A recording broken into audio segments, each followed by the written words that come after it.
Hello, Pastor Steve here in beautiful Visalia, California. Today is a lovely spring day. This is Forgiveness Equals Freedom podcast, a podcast dedicated to looking at all the aspects of forgiveness, and not only that, but the practical application of 4 steps of forgiveness to help the mind, soul, and body be free from the trauma of the past. We will be looking at the final step in the forgiveness process, the 4 steps that we outlined today, and that is to renew, to release, or to limit our relationship as we go forward. A quick word first about the other steps, just to remind. In step 1, we talk about the necessity of telling the story of what has happened to us when we have been harmed in such a way that the story evolves from maybe an anger and shame-filled narrative to a story about how a person who had been hurt themselves at some point chose to visit that same type of hurt on us. In other words, how a hurt person hurt us and how it disrupted our lives. The importance of telling the story so that we are narrating a story about one human being hurting another human being is that it's the first obvious step in forgiveness. It restores the humanity even of people who have done heinous and terrible things and who have not acted in the fullness of their humanity. In order to forgive, in order to be able to forgive in the right and in the most helpful way, it's necessary to see even the most debased of human behavior as that perpetrated by a human being. In the second step, after we have the emotional clarity to know and to communicate that we were harmed by another person. The second step, we look at the damage that carrying that hurt is doing. Not only what it has caused in our lives, for instance, it may cause us to trust other people less. It may cause us to withdraw. It may cause us to spring into addictions of all sorts in order to kind of self-medicate. There are lots of responses to trauma when it happens. But even more than that, on a spiritual level, what happens is that we can become so preoccupied with the damage done to us by people who have hurt us that they occupy the soul and center place of our minds and our hearts. And in that way, we can mistakenly wander into a kind of dark worship of a dark person, right? Into a blackness in which the whole of our internal universe is devoted to thought about and dreams of revenge for the person that hurt us. And so when we talk about measuring the damage, the damage is that they've already harmed you. And by rehearsing that and not making the decision to forgive or to pursue forgiveness, they continue to harm you and they occupy a place in your life that they don't deserve. They shouldn't be what drives your daily thinking, what disrupts your sleep, what causes you to need to medicate or to feel like you need to medicate yourself. They shouldn't be in you so deeply and so thoroughly that they begin to mess with your other relationships and change you as a human being. We don't want to give people who have acted in evil ways towards us that much power. They're not worth it because they're not God's and they don't deserve that kind of attention. So when we measure the hurt, we're remembering not only the visceral hurt of what happened, sometimes physically, sometimes other ways, but we're remembering that it has changed us to a certain point and we don't want the way that it has changed us. In the third step, we simply make a covenant with God. It's too simple for a lot of people to resonate with when they first hear about it, but the covenant is as simple as this. Look, Lord, this person did these things to me and they're not repenting. They don't seem sorry. And right, I don't know exactly what to do, but I'm going to honor you by not pursuing revenge in any way that I can think of. I'm going to let them go and give them back over to you, trusting in your grace and your providence. And I want to get on with my life. It's as simple as that. You don't have to like the person. You don't have to have a warm, fuzzy feeling. You don't have to decide that you're going to get back into a relationship with them. None of that stuff. You don't have to forget that the incident or the events happened. That's all nonsense. All you have to do is tell God, look, in so much as I have the chance to get back at this person, I am not going to take it. That comes directly from the many teachings of Jesus, right? So let it go, give it to God, and step away from that relationship. That's another way of getting that person and what they've done to you out from the core of your being and being able to center yourself back on Jesus, right? Back on the God of light instead of the dark actions of a human being. All very important, all very difficult, all accomplished through repetition. No good thing in this life happens usually the first time we try it. You have to practice, practice, practice. So I hope if you're watching or listening to this podcast, you're already engaged in steps 1 and 2 and maybe even 3. Today we're going to go over step 4 in kind of its outline form, like we have the other, and talk about how the process comes to its end, or when you come to the point where it's time to begin again. And I want to do that by telling you a story that I'm not really proud of, but a story which illustrates pretty clearly the importance of making this last decision. And the last decision is, again, having given the person back over to God for judgment. Are you going to renew the relationship? Do you want to try again and build a different and better relationship with them? Do you want to release the relationship in the case that you've been raped or otherwise physically harmed or really dealt with in horrible ways? And there's a lot of that, right? Sometimes the only sane decision is to say, I release it, meaning I won't go within 100 miles of that person if it's possible. I want nothing to do with them ever again. That's a perfectly valid decision to make in the case where you can't have any relationship with them because they present a clear and ongoing danger.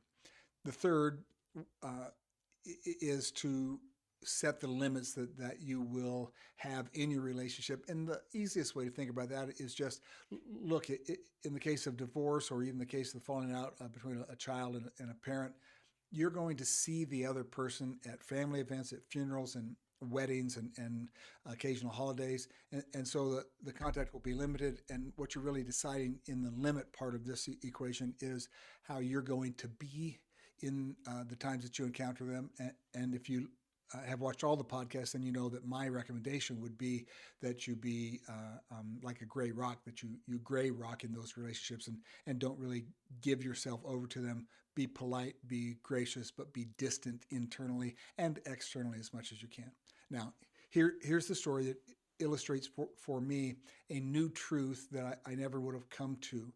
In my life, the choice I wanted to make when I first really started to forgive was always to release, right? So I have been a guy all of my life. If you prove to me that you're not good, if you prove to me that you can't be trusted and that given the chance you'll harm me, I want you out of my life now. A long, long time ago, that looked one way, and it was not pleasing to God or good for me. And then as I evolved out of that person, I still had the instinct to say, I'm done with you, right? I just move on with my life. I want nothing to do with you ever again. And I kept thinking that would solve the problem. What I discovered was the problem followed me because the type of person that I've had dust-ups with, that I have had difficulty with all of my life, are high-level narcissists. And somehow I trigger and attract high-level narcissists, and they come after me with a vengeance. So it did me no good to leave a relationship with one narcissist and think that it was all done, that all the damage done would ever be done. And so I was leaving it because I just got it enmeshed in another relationship with another narcissist, and on it went. Here's how I learned releasing needs to be a choice made only really for safety reason and shouldn't be the one that we most wish for. We should wish for renewal in its own ways. Here's the story. So my mother and I never had a close relationship from the time that I can remember. By the time I was 3 or 4, my mother had significant emotional difficulties. She was a high-level narcissist. She was trapped in a really harsh cycle of poverty, and the death of my father had brought out the very worst in my mother as far as her parenting went. And I was in a large family, five kids that I grew up with. We each reacted in our own ways. For me, I just openly sassed and pushed back, and I had no respect for my mother whatsoever. And so I got married at a very young age. That's another story, but married when I was 19. And my mother was horrible to my wife in person as well as talking behind her back to siblings and to other people. She said just untrue and wicked, terrible things. She was really, really at her worst. So when I graduated university after a couple of years of marriage, I really had enough. I was going to seminary in Texas, and I didn't know about the 4 steps of forgiveness then, so it was instinctual. I called my mom before I left, and I told her, "Look, here's the deal. I'm headed to a new place, and I'm done with you. You're out of my life. Don't try to contact me. Don't try to talk to the siblings and find out where I am. I don't want to hear from you. I don't want to speak to you. You and I, we're done. I've had my fill. Goodbye." And then for the years of seminary, for 3 years, I kept that vow strictly. I had no contact with her. A couple of my siblings obviously did, and she told them her version of the story. And they talked to me and tried to get me to see I should call mom or whatever, but I wasn't having it. And I told them, if you keep this up, right, I'll cut you out too. Because at that point in my life, I was in the business of thinking my life gets better the more bad people I cut out of it. So at the end of seminary, I got my first appointment in our system, in the Methodist system in Colorado, which is next door neighbor to Wyoming. And I had been surprised to find in those 3 years of no contact that though I was greatly relieved not to be putting up with the nonsense that my mother came up with, and really she was just a master at the dark arts. And it was nice, if I'm honest, not to be worried about what mom might have said or what somebody was going to tell me mom was up to, or no interference in my life felt refreshing and good and allowed me what I needed, which was a ton of energy to get through seminary and to do the things that required. But when it came to a close, I had come to realize that I had done more than just get rid of the bad in my life.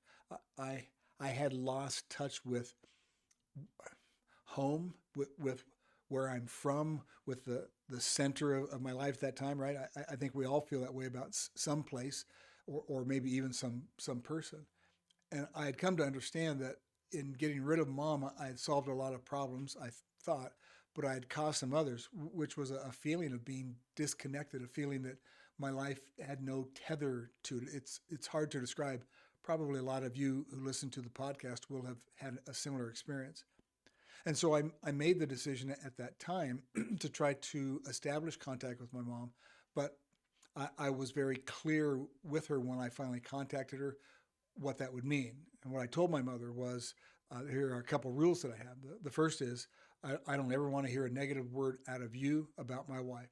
You either treat her like a lady and with respect the way that I treat her, or we're done. The second thing is, I don't want to hear you talk trash about my siblings, because my mom did that all the time. She would tell you whatever was going on in the siblings' lives to make them look bad and make her look heroic and put upon, or whatever it was. So I told her, the only thing I want to hear out of you about my siblings is if something good and exciting has happened, period. I don't want to know what you think is wrong with their marriages. I don't want any of that kind of stuff. Just knock that stuff off.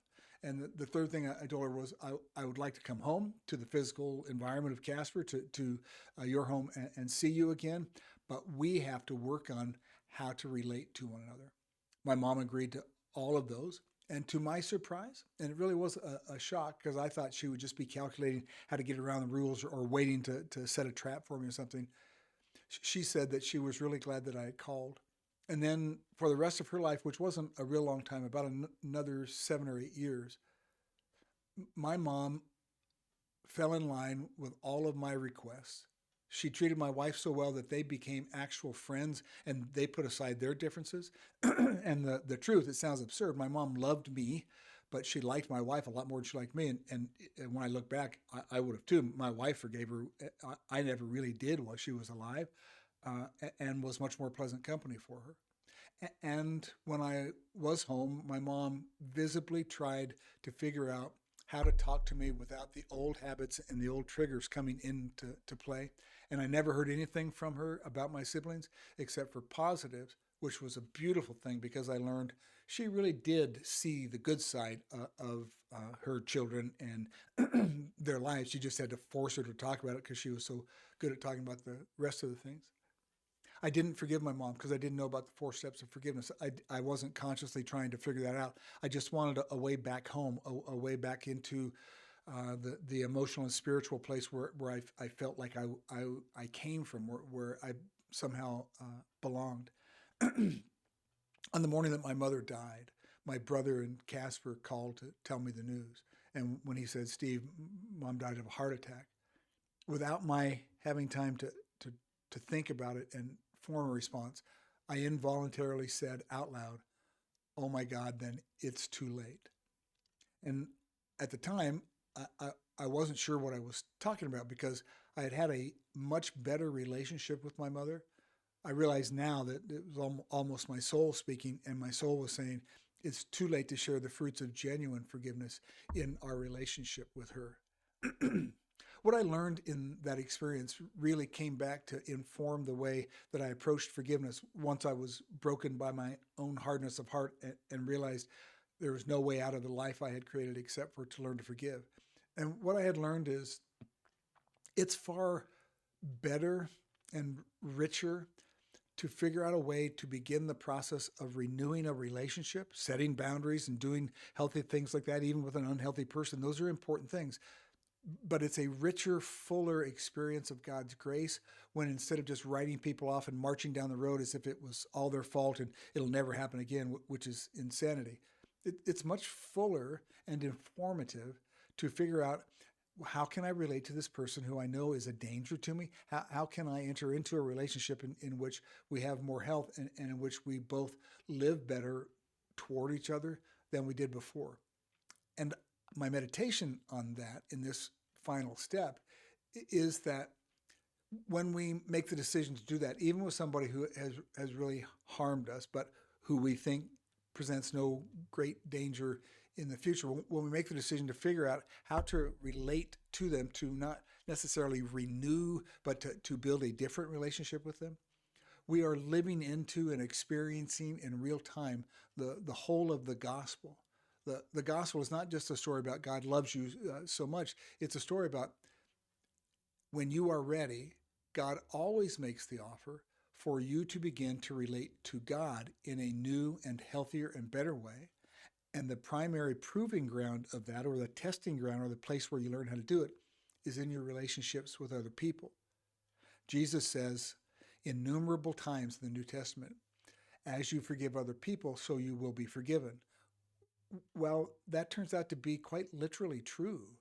And so if you're too eager to embrace the release and you think you can just walk away from these things and there won't be any other dust-ups in your life with people like that, that's wrong. Again, sometimes you have to release because the person is just a danger. But in most instances, you don't have to release. What would be better for you, better for all of us, is to do the hard work of figuring out how to renew that relationship, how to put it back together.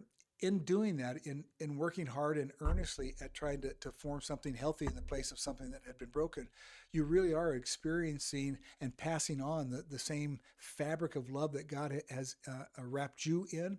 You're learning how it is that grace actually works beyond the metaphysical and beyond the intellectual, how it feels in the fabric of time of your life. So on this 4th step, sitting down and pondering how you want to go forward to release them or to renew the relationship, or how you're going to limit the relationship, I would say that it's a good idea to challenge yourself hard and to set your sights on attempting to renew that relationship in some way that would be healthy for them and healthy for you.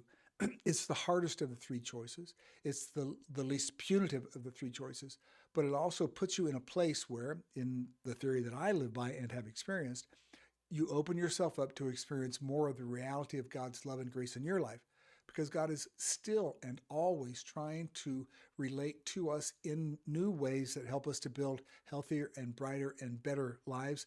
And when we initiate those same things that we're receiving from God, those same opportunities in our relationships, we're open to the power of God in a way that you can't be open in any other way.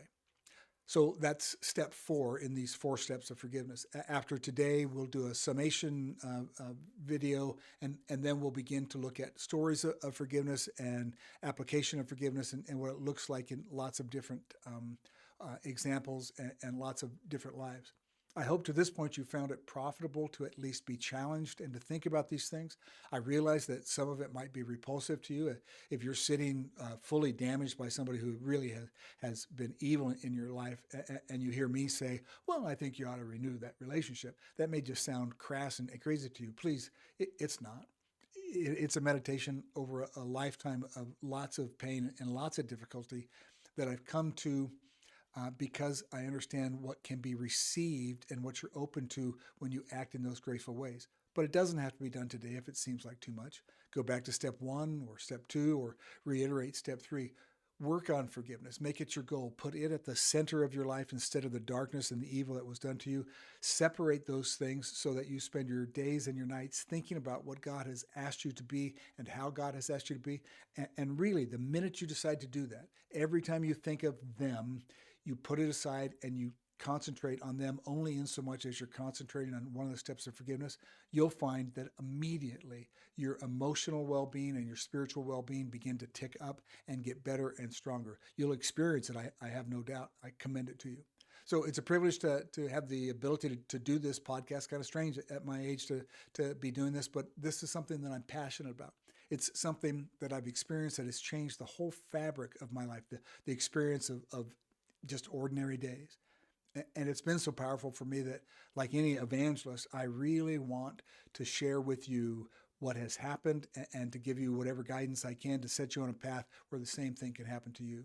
If you are tied up in knots right now by the evil that somebody has done for you, please remember they're not God. They don't deserve all that attention. They do not deserve to be the soul in the center of your life. You can have a better life by removing them from the center and replacing them with Christ and following his way of forgiveness. So God bless you. We'll talk to you next week. Thank you.